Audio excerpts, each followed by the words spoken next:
hearing the same unchanging message gets engraved in your brain, good or bad, and whether we want to or not. I feel like it's a tendency that we have as humans. We have a habit of getting attached to certain thoughts. I find negative ones harder to remove. At times, one can get etched so deep that the chances of denying such a fixed mindset feel impossible. There's a voice inside my head that seems to find comfort in solitude and giving up. I believe that that's the case for the majority of us. The one thing that I can strangely compare this dilemma to is when you realize that you've been singing the lyrics to a song wrong for years. But if you've sung them wrong for so long, what's the point of changing the words now? If my mindset has been the same for so many years, why create a new one? If so many people have strived and failed, why am I the exception? If my family's previous generation didn't go to college, why should mine be the one that does? I knew who I wanted to be from a young age. My brain always wanted to wander past the boundaries set in my head. I knew my goals. I wanted to graduate with a diploma and then carry on to UC Berkeley or even Cornell University. Still, I seem to be going back and forth from extremely cocky to extremely lost and wary of my abilities and of my skill. I was well aware of my aspirations and even more aware of the environment of negativity that I was around. Growing up, my mother was the strongest person I knew. To this day, she still is. The idea of college had been instilled in my head by her. I knew that she would never tell my siblings and I that we had to go to college, but I knew that it was her hope. She never had the luxury of continuing her education when she was young, and she had always told my siblings and I that education was a gift that not everybody had. I had decided that in order to make her proud, college was a must for me. I wanted to prove that her struggles and that her efforts were worth it, and I wanted to prove it to the world. I had major dreams for someone whose insecurities were gaining full control as she got older. When I entered middle school, my constant back and forth mindset seemed to favor the negative side of things. Now, I want you to shift gears for just a second and imagine planting an oak tree inside of a mason jar. This great plant, known for its sturdiness and its potential from this tiny seed. An amazing being, truly. It will never grow. You're lucky if it even sprouts. It will never reach its full potential. That mason jar is a jail cell. Now, there's a reason for this metaphor. Imagine yourself as the oak tree. I know I was. Prior to AVID, I was completely locked inside of that mason jar.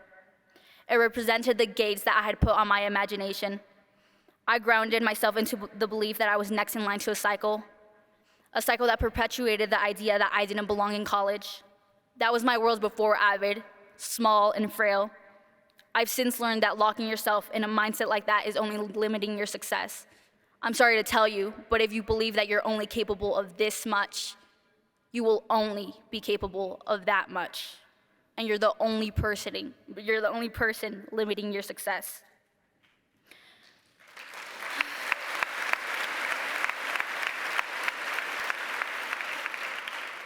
I'm hopeful.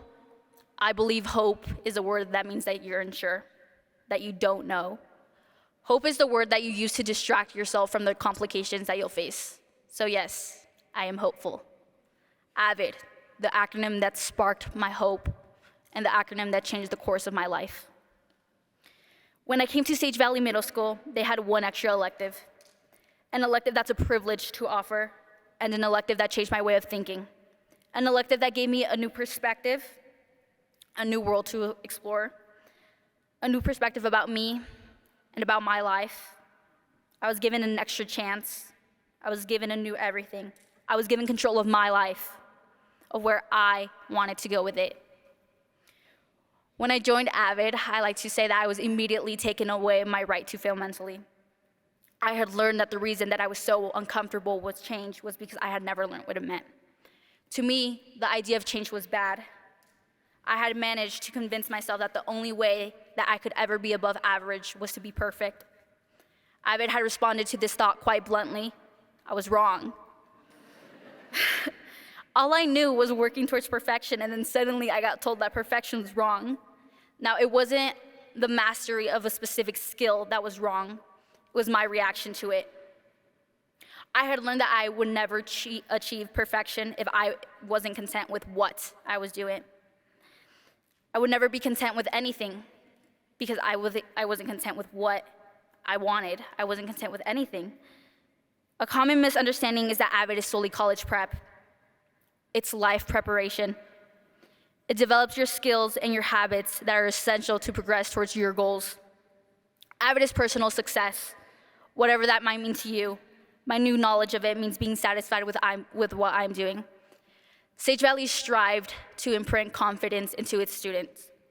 And for that, I am grateful, because I am no longer pawning a facade for validation. I no longer know what school I'm going to after high school, or who I'm going to become, although I hope it's somebody great. But that's more than okay. I find it funny how these things align. When I was having an early life crisis at the ripe age of 13 of where I was going after high school, my English teacher, Brittany Barton, she told me, "A dream will never trap you in a box." Since I've heard it, it hasn't left my mind. I can't think of a better thing that represents AVID. I believe it's because AVID has taught me confidence in changing my mind. AVID has taught me to be prepared and to want to do my best, knowing that there will be a struggle ahead. To have the courage to take a final jump, to practice those small habits that make all the difference in my viewpoint. After speaking about what AVID is countless times, it's become difficult to grasp the one thing that AVID has helped me with. I've learned that this issue comes from the fact that there is no one thing. AVID has altered my mind in a way that creates a resilient barrier against rebelling thoughts. And that can only do good. It can do no harm. At times, I feel as though AVID is a person rather than an elective guiding me. You, me, everyone in this room who is so proudly representing AVID. In a way, we give it life. We bring AVID to life. I hope that following this path, I will continue with success and be part of the first generation in my family to have the opportunity to go to college. I will reach my dreams, the ones who that will become my reality. Real quick, this isn't in here, I'm going off script, but there's one journey that I hope to fulfill, is to embody AVID and to share it with others. I've had the honor to have some educators and some principals that have done just that and that have showed me the way. I hope to make my educators proud, those who got me to where I am today, who pushed me past my limits and brought me up here on this stage. I hope to make my mother proud. I can't wait to represent her hard work and her dedication. But most of all, I hope to do amazing things for myself, because AVID is giving me the chance to be one step ahead. Because AVID allowed me to know that I'm sufficient and that my AVID family is capable, that all students willing to learn this mindset are capable.